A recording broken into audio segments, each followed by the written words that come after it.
hari pagi ini hari Jumat, tanggal 16 atau tanggal 17 saya tidak tahu. Hari ini saya mau cerita soal kecantikan. Bagi saya kecantikan itu adalah hasil konstruksi masyarakat. Jadi sebenarnya nggak ada fitrah cantik dan tidak cantik atau jelek. Nggak ada fitrah, manusia itu tidak dilahirkan cantik atau tidak dilahirkan jelek. Tidak begitu. Tapi manusia itu semua sama. Kemudian ketika dia lahir, maka masyarakat mulai menilai dia bahwa ini cantik, ini jelek, ini cantik, ini jelek. Masyarakat. Jadi kecantikan itu konstruksi masyarakat. Masyarakat yang menilai seseorang itu cantik atau seseorang itu jelek atau tidak cantik. Tidak ada itu. Jadi kecantikan itu tidak melekat pada diri, tidak melekat pada diri seseorang. Dia masyarakat lain lah. Ordernya orang itu apa, di luar dirinya orang itu yang menilai dia cantik atau tidak cantik. Jadi dia hasil konstruksi. Nah, problem pertanyaannya, kenapa ada konstruksi kecantikan? Kenapa ada konstruksi cantik itu? Kenapa dibuat konstruksi cantik itu? Nah, saya mencurigai ada proses besar di belakang dari konstruksi cantik itu. Nah, tidak lepas dari modernisasi. Jadi ketika modernisasi mulai merebak pasca of Crown itu masa ketika modernisasi merebak, maka mulai tempelan kecantikan itu mulai digunakan. Jadi cantik itu nanti ketika saya mau bicara tentang cantik dan cinta, itu sebenarnya nggak ada hubungannya antara cantik dengan orang. Nggak ada orang yang menghubungkan antara cantik dan orang, atau antara jelek dan orang tertentu. Jadi kecantikan itu dibentuk oleh orang lain di luar dari seseorang yang disebut cantik itu. Nah, saya berasumsi bahwa kecantikan itu ada filsafat modernisasi di belakangnya. Kenapa? Karena modernisasi membutuhkan belanja barang. Maksudnya gimana? Cantik itu berhubungan dengan alat-alat kecantikan, seperti bedak, make up, baju, fashionnya, kemudian rambutnya, samponya. Jadi kecantikan itu dia berdekatan atau sangat dekat dengan alat-alat kecantikan. Jadi supaya orang itu cantik, maka ini alatnya.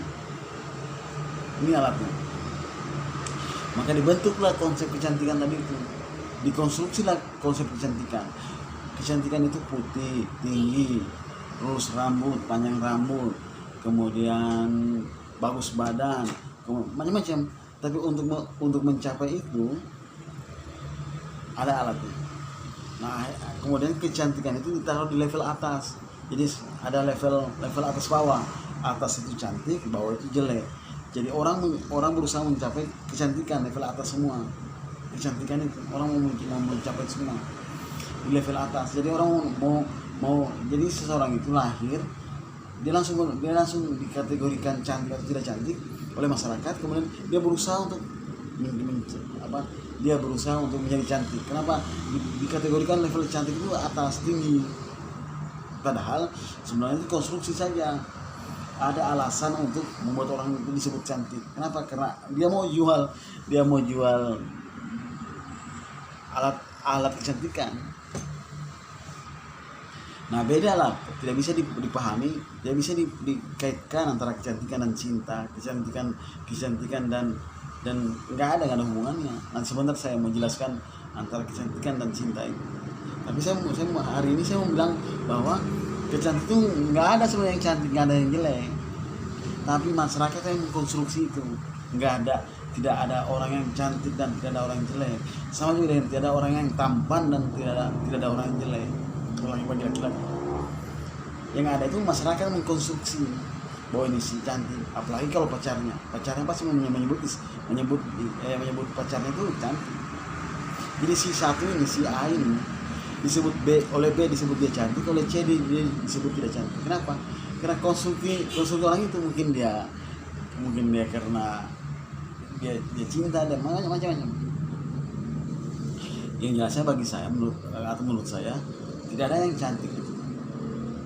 Yang cantik itu adalah konstruksi masyarakat, hasil konstruksi masyarakat. Nah di belakang itu ada perusahaan, ada kapitalisme di belakangnya, ada perusahaan alat kecantikan di belakangnya. Jadi orang dibilang dulu jelek ya, kemudian dia dipaksa dalam tanda kutip dipaksa untuk menjadi cantik. Nah pakai apa? Pakai alat-alat nih, beli nih. Maka muncullah skincare, kemudian bedak, kemudian make up, kemudian lipstick, kemudian alat peninggi badan, sampo pelurus rambut, macam-macam. Di belakang kecantikan itu ada ekonomi luar biasa nih, ada kapitalisme di belakang kecantikan itu. Jadi semakin digunakanlah kecantikan itu untuk produksi tadi. Nah konsep kecantikan itu disosialisasikan lewat iklan, lewat televisi, lewat radio. Tapi sekarang sudah televisi ya Pak. Kalau dulu masih ada radio, tapi sekarang sudah televisi. Definisi kecantikan itu dipaksakan masyarakat menerima definisi kecantikan itu, dan dia tanpa dia sadari bahwa dia berusaha untuk menjadi cantik. Kenapa? Karena konstruksi di bawah kecantikan itu ada jelek di bawahnya. Jelek itu di bawah, jelek itu nomor 2. Nah kau jelek, nah gitu. Tuduhan itu rasial itu, kau jelek, maka kau akan berusaha cantik. Bahkan ada kalau ada orang yang sudah dianggap cantik masih terus berusaha untuk cantik, atau ada orang pakai bedaknya luar biasa tebalnya supaya dia dibilang cantik. Kalau bahasanya Horkheimer itu, orang ingin menunjukkan identitasnya kadang jadi irasional. Jadi supaya dia dibilang cantik, maka dia pakailah bedak, dia pakailah high heel, dia pakailah baju yang macam-macam, tapi jadi kelihatan badut, jadi kayak badut begitu. Jadi dia mau cantik, dia mau raih posisi cantik yang tinggi tadi, malah kelihatan irasional, malah jadi kelihatan badut. Nah cuman cantik itu perusahaan ini belakangnya. Jadi kita ditipu oleh perusahaan supaya kita dipaksa untuk mendefinisikan orang, mengkategorikan orang cantik dan tidak cantik. Kemudian orang yang tidak cantik akhirnya dia berusaha dirinya untuk menjadi cantik. Upaya berusaha dirinya untuk menjadi cantik itu beli barang kecantikan. Jadi kecantikan itu konstruksi masyarakat. Ini saya mau kesimpulan saya hari ini, bahwa kecantikan itu konstruksi masyarakat, konstruksi sosial sebenarnya. Dan di belakangnya itu ada perusahaan, ada kapitalisme, ada ekonomi di belakangnya. Dia ingin menjual barang. Karena jadi kecantikan itu hanya konsep untuk menjual barang. Dia semacam rasionalitas instrumen. Kalau pakai lebar, dia kecantikan itu bukan kecantikan targetnya, tapi menjual barang. Maka supaya laku barangnya, maka dibikinlah konsep kecantikan itu. Jadi kecantikan itu konstruksi masyarakat.